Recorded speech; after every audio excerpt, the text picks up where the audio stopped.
This is section 5 of the Odyssey, retelling by Gillian Cross, Aeolus and Circe. Odysseus had no idea how much grief and suffering would come from his careless boast to Polyphemus. He and his men traveled on across the uncharted sea, congratulating themselves on their escape. They were still lost, but they let the wind carry them forward, hoping they would soon reach land. It was a long time before the wind dropped. When it did, they saw an astonishing sight ahead of them. They were close to an island, completely unlike any they had ever seen before. Its sides were tall cliffs, rising vertically out of the water. On top of the cliffs was an unbroken wall of bronze running right around the island. The sailors stared up at it in astonishment, and as they stared, they realized something even more amazing. The island was floating. It moved and shifted constantly on the surface of the water. Every gust of wind set it circling first one way and then another, drifting like a piece of thistledown. The sailors muttered nervously to one another, wondering what kind of people might live on such an island. But Odysseus didn't hesitate. He stood at the prow of his ship and shouted up at the wall, "I am Odysseus, king of Ithaca. My companions and I are on our way home from Troy. Are we welcome here?" From behind the wall of bronze, a great voice boomed back at him. "You are welcome, Odysseus of Ithaca. Your ships have reached the home of Aeolus, lord of the winds. He invites you all to land here and refresh yourselves." Rope ladders came snaking down from the top of the bronze wall, ready to be climbed. Immediately, Odysseus gave orders for all his ships to anchor. Lowering the boats, he and his men rowed over to the island and began to climb. Aeolus was waiting for them inside the bronze wall. "Welcome to my home," he said. "My wife and I live here with our 6 sons and their wives, who are also our daughters. We have everything we need on this beautiful island." Inside his magnificent palace, a feast was already being prepared. He invited the visitors to share it, asking nothing in return except the story of their adventures. The feast went on for a whole month. Aeolus listened eagerly to everything that Odysseus told him. He was full of questions, and Odysseus was happy to spend time answering them. His men needed a chance to relax and build up their strength. But a month was enough. After that, Odysseus took Aeolus aside. "We must continue our journey," he said. "Will you help my ships on their way home to Ithaca?" "With pleasure," said Aeolus. "I'll give you all the food and water you need, and a much greater gift as well." He took out a huge leather bag made of a whole ox skin and held it up for Odysseus to see. "Zeus has given me power over all the winds in the world," he said. "I will protect your ships and make sure that you have the right wind to blow you straight home." Opening the bag, he filled it with all the fierce and dangerous winds that would have blown Odysseus off course and wrecked his ships. The bag swelled up, and he tied the top tightly with a silver wire. Then he stowed it in Odysseus's ship. "Keep this safe until you reach your own island," he told Odysseus privately. "Don't open it, not even a crack, until you and all your men have landed there."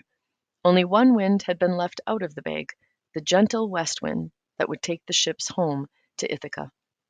Odysseus and his men set sail at once. It was the easiest voyage any of them had ever made. For 9 days they sailed smoothly over a gentle sea with blue sky above them and little waves lapping the sides of the ships. Odysseus was determined not to let anything go wrong this time. He insisted on steering his own ship all the way without resting or sleeping. On the 10th day, as the sun rose, they saw the rocky shape of Ithaca ahead of them on the horizon. Soon they were close enough to make out the glimmer of fires on the shore.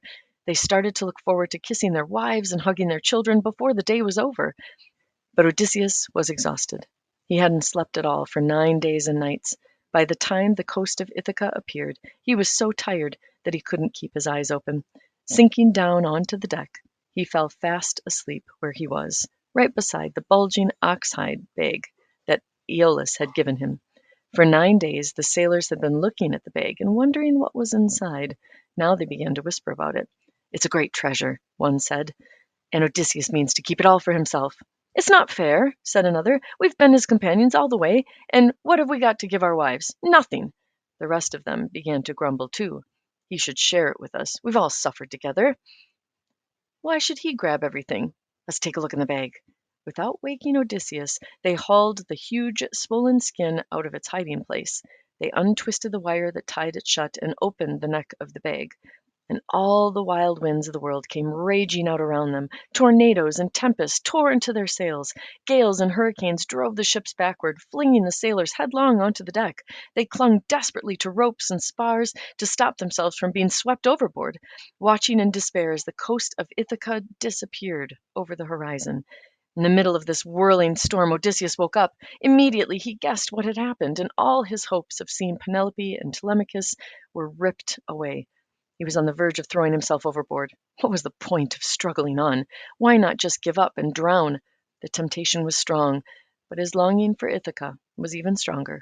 He curled into a ball, pulling his cloak right over his head. Closing his eyes, he set himself to endure the storm and the bitter disappointment. After a long time, the winds blew themselves out and the waves died down. Lifting his head, Odysseus realized where they were. They had been blown all the way back to the floating island of Aeolus. Maybe that was a piece of good luck. Would Aeolus help them again? For a second time, Odysseus called up at the bronze wall above the cliffs, but Aeolus was not welcoming this time. When he heard what had happened, he reacted with cold fury. "Get away from my island," he shouted. "The gods obviously detest you. I'm not going to help a man they hate. Go away and never come back." Odysseus and his men hoisted their sails, swamped by despair. What fate was in store for them now? Would they ever see their homes again? Back on Ithaca, Penelope was desperate for news. She questioned every traveler who arrived on the island, but no one could tell her anything about Odysseus. All she could do was go on waiting faithfully. While she waited, Telemachus was growing up. She talked to him constantly about his father, telling him what a clever, good man Odysseus was. "One day you'll see that for yourself," she said. "One day he'll come back." Other people weren't so sure. Men were beginning to look at Penelope and see how beautiful she was. "It's a waste," they muttered to one another, "a waste for a woman like that to wither away on her own. She should choose another husband."